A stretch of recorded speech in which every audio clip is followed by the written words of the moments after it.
प्यारे बच्चों नमस्कार। 10वीं कक्षा के विज्ञान के चैप्टर विद्युत के इस लेक्चर में आपका स्वागत है। तो आज के इस लेक्चर में हम ये सीखेंगे कि प्रतिरोधकों का संयोजन जो है वो किस प्रकार किया जाता है और इससे संबंधित जो भी महत्वपूर्ण जानकारी है वो इस चैप्टर में हम पढ़ेंगे। तो देखिए कि आपने बहुत सारे विद्युत परिपथ देखे होंगे जिसमें इस टाइप का डिवाइस लगा हुआ होता है। तो वास्तव में ये जो डिवाइस है ये और कुछ नहीं प्रतिरोधक ही है या विद्युत प्रतिरोधक ही है। अब देखिए इसके ऊपर ये 4 कलर दिए हुए हैं। इन कलर से हमें, ये वास्तव में कलर कोड है, इन कलर कोड से ही हमें इसका प्रतिरोधक की वैल्यू का पता लगता है। अब देखिए बाजार में आपको अलग अलग वैल्यूज के प्रतिरोधक अवेलेबल होते हैं, फिर भी हमें किसी पर्टिकुलर विद्युत परिपथ में या उपकरण के सर्किट में जो है इन प्रतिरोधकों का संयोजन करना पड़ता है ताकि हमें जो हमें वैल्यू चाहिए उस वैल्यू का प्रतिरोध जो है परिणामी प्रतिरोध प्राप्त हो जाए। तो आज के इस लेक्चर में मैं आपको बताऊंगा कि अगर हमारे पास 2 या 2 से अधिक प्रतिरोधक है तो उनको हम किस तरह से एक परिपथ में संयोजित कर सकते हैं, कितने तरीके होते हैं और संयोजन करने के बाद जो है उसमें से प्रवाहित विद्युत धारा का क्या होता है, विभवांतर का क्या होता है और उनका 2 या 2 से अधिक प्रतिरोधकों को अगर आप संयोजित कर देते हो तो उनका तुल्य प्रतिरोध क्या होता है, इस विषय में हम आज पढ़ेंगे। तो आज का जो लेक्चर है ये एग्जामिनेशन पॉइंट ऑफ व्यू से काफी इम्पोर्टेंट है और इस पर आधारित बहुत सारे न्यूमेरिकल्स भी आएंगे। तो उम्मीद है कि आप इसे ध्यान से समझेंगे। तो देखिए प्रतिरोधकों को संयोजित करने के लिए हमारे पास 2 विधियां हैं। एक तो श्रेणी क्रम संयोजन और दूसरा है पार्श्व क्रम संयोजन। अब देखिए सबसे पहले मैं आपको बताता हूं कि श्रेणी क्रम संयोजन क्या होता है। जब 2 या 2 से अधिक प्रतिरोधकों को एक सिरे से दूसरा सिरा मिलाकर जोड़ा जाए, एक सिरे से दूसरा सिरा मिलाकर जोड़ा जाए, जैसे इस प्रतिरोधक के साथ ये वाला सिरा मिला दिए, इसके साथ ये, और यहां से हम अटैच कर देते हैं किसी भी तरीके से, तो ये जो संयोजन है ये क्या कहलाता है, श्रेणी क्रम संयोजन कहलाता है। तो इसको अगर हम अपनी सिंबल्स के द्वारा देखें तो किस तरह से देखेंगे। ये आपको पता है कि एक प्रतिरोधक का जो सिंबल है वो ये होता है। मान लीजिए पहला प्रतिरोधक हमारे पास R1 है और ये दूसरा प्रतिरोधक है और ये तीसरा प्रतिरोधक है। अगर एक सिरे को, यदि एक सिरे से दूसरा सिरा मिलाकर इनको हम जोड़ देते हैं तो ये 3 प्रतिरोधक R1, R2 और R3 ये क्या कहलाएंगे, श्रेणी क्रम में कहलाएंगे। अब देखिए कि अगर इसके साथ हम एक बैटरी जोड़ देते हैं और ये स्विच लगा दिया मैंने, तो श्रेणी क्रम की खास बात क्या है, ध्यान से नोट कीजिएगा कि श्रेणी क्रम में प्रत्येक प्रतिरोधक में से विद्युत धारा का मान समान रहता है। क्या होता है कि श्रेणी क्रम में जितने विद्युत धारा R1 में से बहेगी वही विद्युत धारा R2 में से बहेगी, वही विद्युत धारा R3 में से बहेगी। लेकिन अगर कुल प्रतिरोध कुल विभवांतर जो V है तो विभवांतर हर एक प्रतिरोधक में से अलग अलग होगा। जैसे V1 यहाँ पर ड्रॉप हो गया, V2 यहाँ पर ड्रॉप हो गया और V3 इस प्रतिरोधक के थ्रू ड्रॉप हो जाता है। तो कुल जो विभवांतर है श्रेणी क्रम संयोजन में वो V1 plus V2 plus V3 के बराबर होता है। ओके, एक बार फिर से जो 2 महत्वपूर्ण बातें मैंने आपको बताई है कि श्रेणी क्रम संयोजन में विद्युत धारा हर एक प्रतिरोध में से समान बहेगी, जबकि विभवांतर अलग अलग होगा। जैसे टोटल विभवांतर V दे रहा है हमारी बैटरी, तो V1 इसके अक्रॉस ड्रॉप हो जाएगा, V2 इसके अक्रॉस ड्रॉप हो जाएगा और बाकी बचा हुआ V3 तीसरे में से ड्रॉप हो जाएगा। इसी तरह से आप आगे और भी जोड़ सकते हैं, 4, 5, 6 जितने भी प्रतिरोधक होते हैं वो आप इस तरह से श्रेणी क्रम में जोड़े जा सकते हैं। एक बार मैं आपको 3 का एग्जाम्पल लेकर के ये समझा रहा हूं, ठीक है। अब देखिए कि मान लेते हैं कि R1, R2 और R3 तीनों का तुल्य प्रतिरोध क्या है। मान लेते हैं तीनों का तुल्य प्रतिरोध R है। तुल्य प्रतिरोध का मतलब क्या है कि इन तीनों को हटा करके मैं एक अकेला एक प्रतिरोध रख दूं, जो तीनों मिलके काम करते हैं वही ये अकेला करे, तो ये क्या है, इन तीनों का तुल्य प्रतिरोध है। ओके, एक बार फिर से कि जो तीनों मिलकर के जो काम कर रहे हैं इस विद्युत परिपथ में, अगर इन तीनों की जगह पर ये अकेला जोड़ दूं मैं, और ये अकेला भी वही काम करे जो तीनों मिलके कर रहे हैं, तो इन तीनों का ये क्या है, तुल्य प्रतिरोध है। तो अगर ये अकेला जुड़ा होता है इसके साथ, इसी बैटरी के साथ, तो क्या होता, तो इसमें ओम्स लॉ लगाइए, विद्युत धारा भी वही बहेगी, विभवांतर भी वही V होगा। तो यहां पर हम ये कह सकते हैं कि V बराबर I गुणा R। ओके, लेकिन अब अगर अलग अलग पर ओम का नियम लगाए तो यहां से सिर्फ इतने इतने पे लगाइए। यहाँ पर प्रतिरोध R1 है और विभवांतर V1 है, तो इसके लिए V1 बराबर क्या हो जाएगा, I गुणा R1। ओके, क्योंकि ओम का नियम आपको पता है, V बराबर I इंटू R। I कितना है, I तो I है और प्रतिरोध कितना, R1।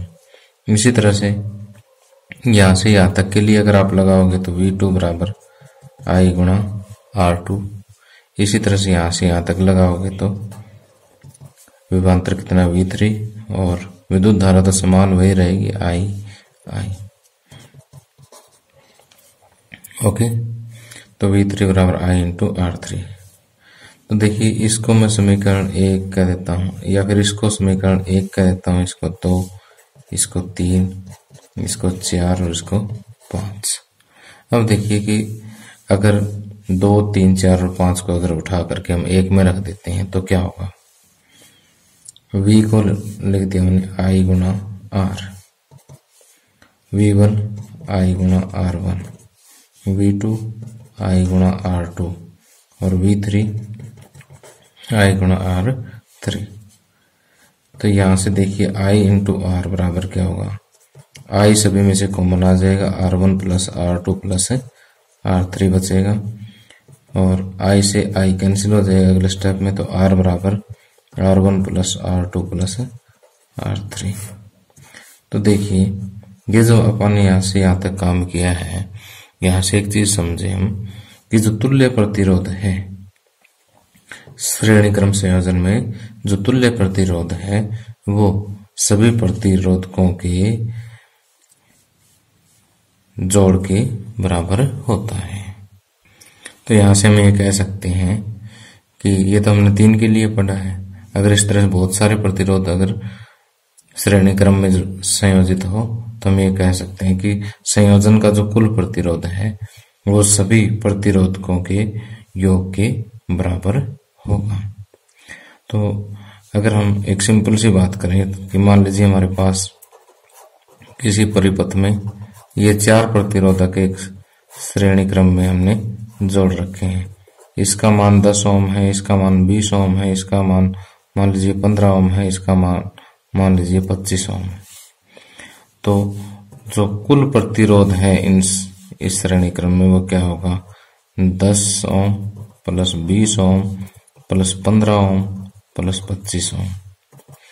तो 10 और 20 30 और 10 40 45, 5 50 और 20 70 ओम जो है इसका कुल प्रतिरोध हो जाएगा। ओके, तो अब देखिए कि जो श्रेणी क्रम संयोजन है उसका जो हमने पूरा मैथमेटिक्स किया है और जो मैंने आपको इसका कंक्लूजन बताया उसको हम किस तरह से लिख सकते हैं, आइए मैं आपको बताता हूँ। तो अभी तक जो मैंने आपको पढ़ाया उसके कॉपी पे आप नोट्स इस तरह से तैयार करोगे कि प्रतिरोधकों को परस्पर संयोजित करने की दो विधियां हैं, श्रेणी क्रम संयोजन और पार्श्व क्रम संयोजन। श्रेणी क्रम संयोजन क्या होता है कि जब दो या दो से अधिक प्रतिरोधकों को एक सिरे से दूसरा सिरा मिलाकर जोड़ा जाए तो इस संयोजन को श्रेणी क्रम संयोजन कहा जाता है। और साथ में ये बातें लिखनी जरूरी है दो कि श्रेणी क्रम संयोजन में प्रत्येक प्रतिरोध में समान विद्युत धारा प्रवाहित होगी और श्रेणी क्रम संयोजन के सिरों के बीच कुल विभवांतर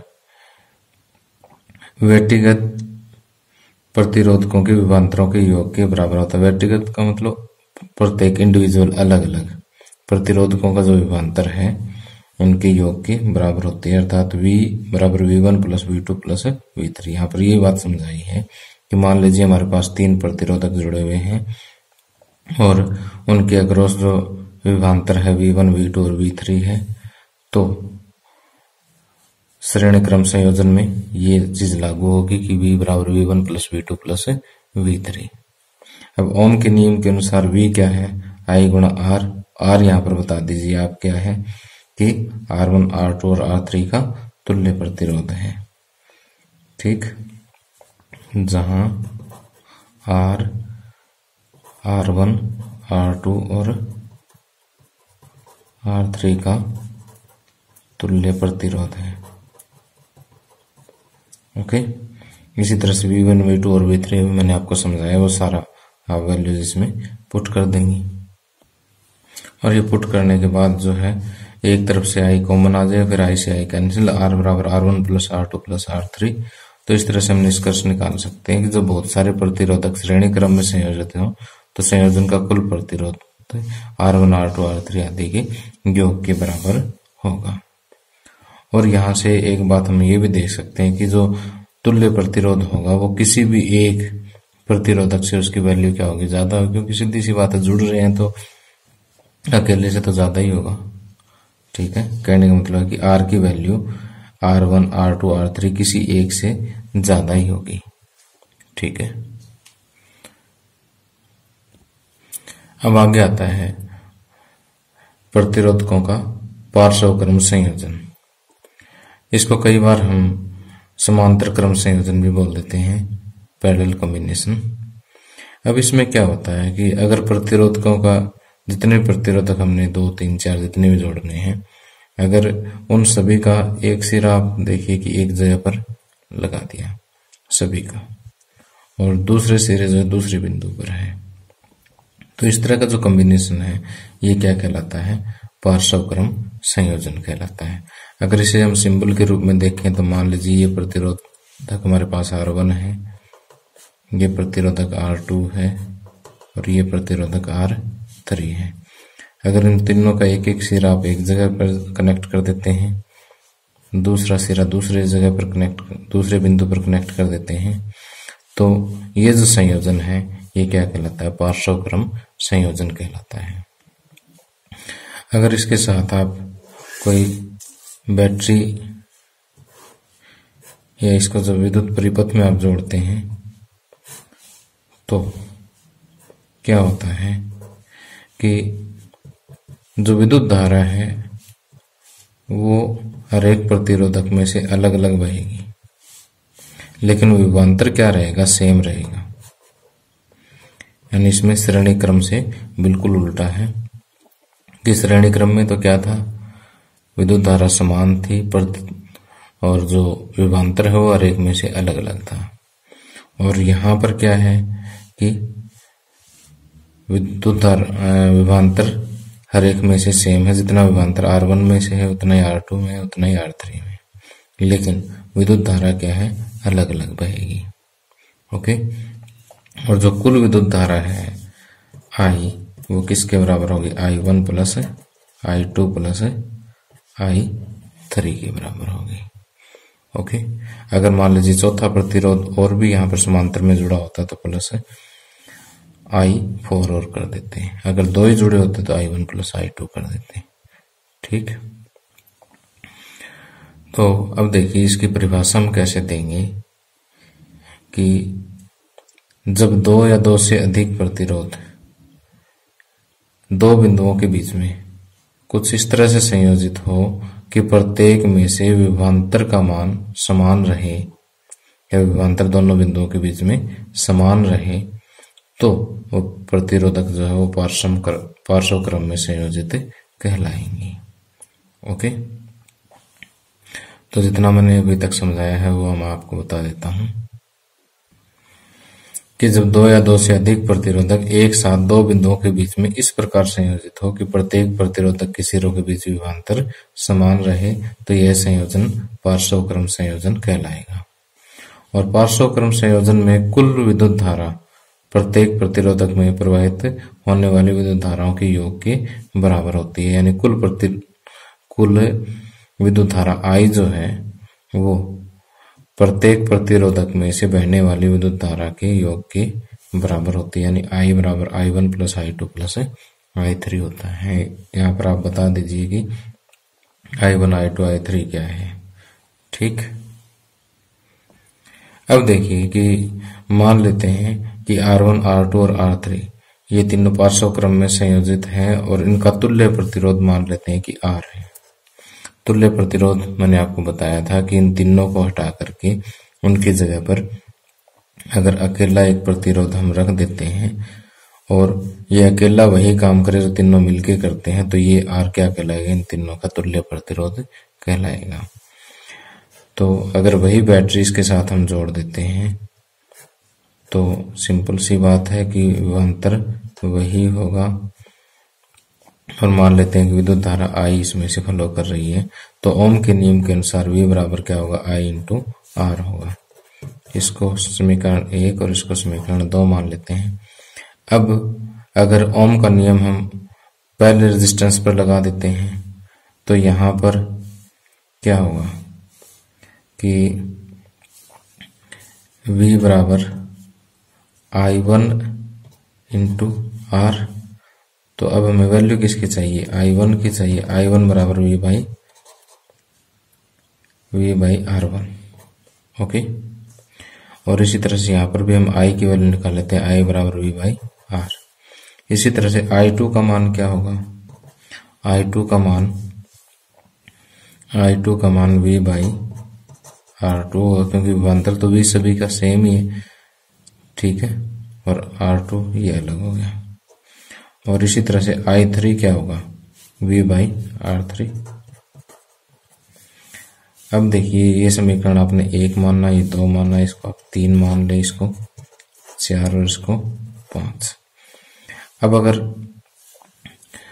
500 समीकरणों को आप इकट्ठा कर देते हैं तो I की जगह क्या रखें, V बाई R, I1 की जगह V बाई R1, I2 की जगह V बाई R2 और I3 की जगह V बाई R3 अगर हम रख दें तो देखिए V बाई R, यहाँ से V कॉमन आ जाएगा, 1/R1 plus 1/R2 plus 1/R3।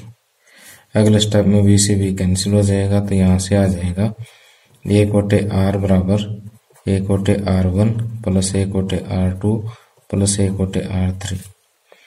अब देखिए कि जो तुल्य प्रतिरोध है उसको थोड़ा सा अलग शो करने के लिए यहाँ पर पार्श्व क्रम में जो तुल्य प्रतिरोध है उसको हम RP से डिनोट कर देते हैं,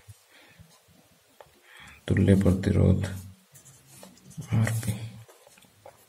ठीक, और सीरीज वाले को अगर आप चाहो तो RS कह सकते हो, S for series, P for parallel, parallel means पार्श्व। ओके, तो यहाँ से हम ये कह सकते हैं कि जो पार्श्व क्रम का तुल्य प्रतिरोध का व्युत्क्रम सभी प्रतिरोधकों के व्युत्क्रम के योग के बराबर होता है। ओके, तो इसको देखिए साफ साफ अपने नोटबुक में कैसे नोट करेंगे कि RP क्या है, पार्श्व क्रम का कुल प्रतिरोध है, तो I बराबर क्या होगा, V by RP, I1 V by R1, I2 V by R2 and I3 V by R3। सभी को अगर आप संयोजित कर देते हो, V कॉमन लेकर के दोनों तरफ से कट कर देते हो तो 1/RP बराबर 1/R1 plus 1/R2 plus 1/R3। इसी तरह से अगर चौथा भी जोड़ा होता तो प्लस में 1/R4 हो जाता, और कितने जोड़ लो उसमें आगे व्युत्क्रम ही चलेगा, व्युत्क्रमों का योग ही चलेगा। तो इस प्रकार से हम क्या निष्कर्ष निकालते हैं कि पार्श्व क्रम में संयोजित प्रतिरोधकों के समूह के तुल्य प्रतिरोध का व्युत्क्रम पृथक प्रतिरोधकों के व्युत्क्रमों के योग के बराबर होता है। ओके, तो देखिए मान लीजिए कि हमने यहाँ पर 3 प्रतिरोधक जो है, जैसे एक 10 ओम का, एक मान लेते हैं 20 ओम का और एक मान लेते हैं कि 40 ओम के प्रतिरोध जो है, तीनों समांतर क्रम में जोड़ दिए हैं। ठीक, तो इसका जो कुल प्रतिरोध है वो हमने देखना है क्या होगा। मान लेते हैं कुल प्रतिरोध आरपी होगा, जो किसके बराबर होगा, 1/10 प्लस 1/20 प्लस 1/40। 10, 20 और 40 का अगर आप एलसीएम लोगे तो 40 आएगा। यहाँ पर 4, 2 और 1, 4, 2, 6 और 1, 7/40। तो ये देखिए 1/RP की वैल्यू निकली है, तो RP क्या हो जाएगा, इसको भी पलट दीजिए। 1/RP बराबर 7/40 है, तो RP बराबर 40/7 ओम आ जाएगा। ठीक, तो इस तरह से जो है आप तुल्य प्रतिरोध ज्ञात कर सकते हैं। तो इन दोनों आर्टिकल्स को आप अच्छी तरह से समझें।